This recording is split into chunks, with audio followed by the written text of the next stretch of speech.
Alright guys, it's Rudy here from the Landscaper Automator. I am doing a video for you today on project pricing. So like how I break it down into budgeted hours, labour, plant and materials. And then where's the margin, the profit, all the rest of it. So I'm going to just show you an Excel spreadsheet version of doing this, and you can all get a copy of the Excel spreadsheet if you want. Just let me know and I'll email it out to you. But basically I'm just going to dive in here and show you exactly the breakdown of how I get to the price. Okay, so this is one way of doing it without software. This is just using Excel. I know that's software, but when I say without software, I mean without like a field management system, quoting system, whatever. This just gives you a good breakdown on how to get to your price, and it's a very accurate way of working out how many hours the job's going to take you so that you can get it on the schedule, you know exactly how long it's going to be, and the guys, more importantly, the guys on the job know exactly how long each task is going to take. So take a look at this and let me know what you think. Thanks. Alrighty guys, I just want to show you my project pricing sheet. This is one of the ways I price. I have a few different ways that I would price a job, but this is just like a more detailed breakdown of how I've come to my labour, plant and material prices and the margins and things. So I'll quickly just go over what the spreadsheet looks like, then I can go through and just show you how it works. So first of all, it's just Excel, very simple. Project worksheet here, and then you would just write in the name of the project, client, the date, and just the type of work it is. So in this case it's landscaping. It's actually groundworks and landscaping here, but the first thing I do, I just ignore all this bit over to the right at the moment. The first thing I do is just go through the job in my head, what's going to happen at each stage. The first one's site setup, location of services, excavate the site, type 1 the site. So you would just go through each step of the process and as if it was a task, and so you can break down how many hours each task is going to take, and then that'll give you a total budgeted hours for the job. So I'm allowing time for setting up the site, you know, maybe putting Harris fencing up, or it could be anything from clearing pots out the way or whatever it might be. And then you got your final landscape and seeding at the end. And quite often I'll put another one just to tidy up, or pressure wash the site, or whatever, just to tidy up. And you can just add your tasks as you go. But in this case, I've got these tasks here, and then what I do is I put like a man quantity per side, or a woman, whatever the way you want to look at it. But you do a man woman quantity, so it's like how many people are going to be required for that task. Okay, so it might be a one man job, or it might be a three-man job. Now I tend to say if you go in teams of two or teams of three, then try and keep it as much as possible a three-person job if it's a three-person team. However, if you're trying to be quite competitive and win the work, and for example the excavating is only one person that's going to be doing that, then it's worth just putting one person in for this. So what I do here, I've got 3 men on the site setup, I've got 2 men location services, that's basically just CAT scanner and marking, and I've got two men to excavate the site. Helps if you spell properly. Excavate. There we go. Type 1, 3 men, the rest is 3 apart from, what's this one? Install concrete paving. So I've just got a 2-man team going to do the paving while the other guy does something else. So you set it out like that, how many men, and then for each task, how many hours is it going to take 3 men to do the site setup. So I've put in a full day here to set this site up. There's a lot of Harris fencing going up, and some clearance just to get it set up. So 3 men for the day, and then you just put in each number. So there we go. Install power services and ducts, 3 men. I'm saying 3 days there, so it's 24 hours, and then it automatically calculates here. So when I change this to 10, it will automatically just bring out your total man hours for that task. It's important to have this so that you've got budgeted hours, for the job, and I share this with the team so they can see exactly how many hours I've allowed for. And then you put your rate in here. I've got different rates that I select, so you can change this accordingly to whatever it is you want. Let's just say for this site I've got £45 an hour in for every task. You can change them, but I'm a fan of just keeping it all one rate, because it's the same guys that are doing the task.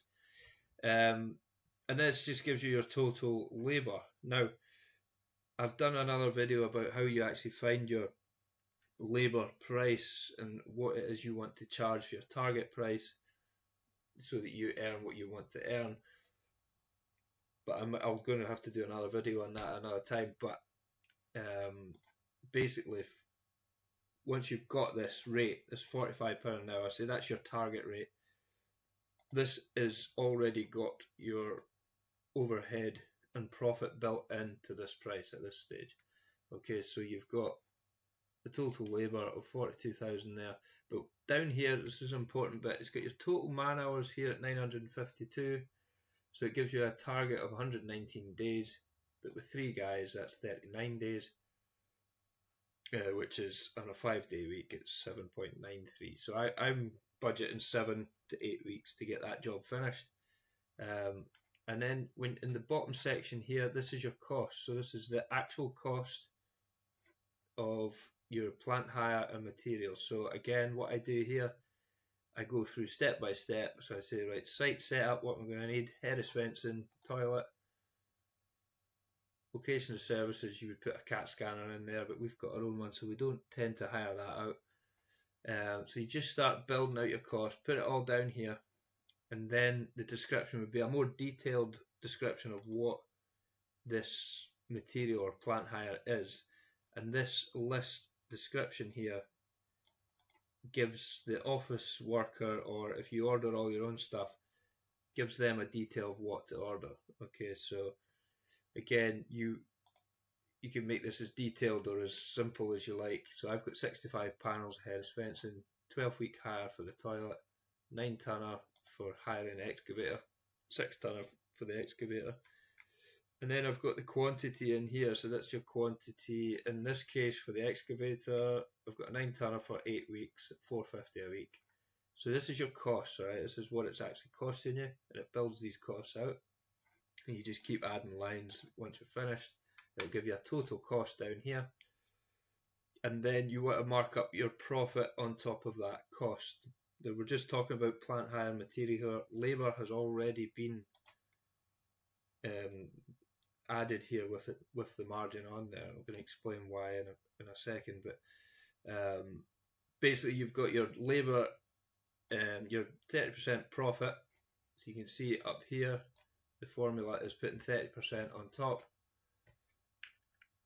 Let me just get out of that. And then, so the materials and profit together is your number 33 there, 33,896. So with the labour column up here and the materials and its profit, we're now at a total of 76,000. What I like to do at this stage is to put a management fee in. This is to allow for like the manager's time. In this case it would be me, but the manager's time on this job, going back and forward, visiting the site, all the admin time, everything like that. So this, although we already put that into our labour rate, when we build out our labour rate, I like to put on a 5% management fee for the allowance to be able to employ a manager to manage a team. So when I'm pricing a job, I'm thinking ahead. If I don't have a manager, then I'm thinking, well, if I did have a manager, what would I need to pay him to look after this job? So he might be looking after 2 jobs at one time. It would be this job, so 3,836 for this job, and he might be doing another job for £4,000, and that allowance there then pays for his salary to then manage these jobs for us. And then I put an estimate fee. I just have a flat rate of £80 for an estimate. I always put that in there. Now the customer doesn't see any of this, and they don't need to see it. It's just a breakdown for you to see how you've got to your price. and then after the job's complete, you would do a comparison to see where you were, actual versus budgeted hours, So once all this is added up, we have our total of 80,653 and a penny. So then what we do here, we just take that amount and put it into our CRM quote system and send it out with a description of the works and everything. So this is basically just a worksheet for how I get to that price, so that I can then go back and look at what I paid for certain things. Am I on budget, or am I under budget, over budget? Same with the budgeted hours.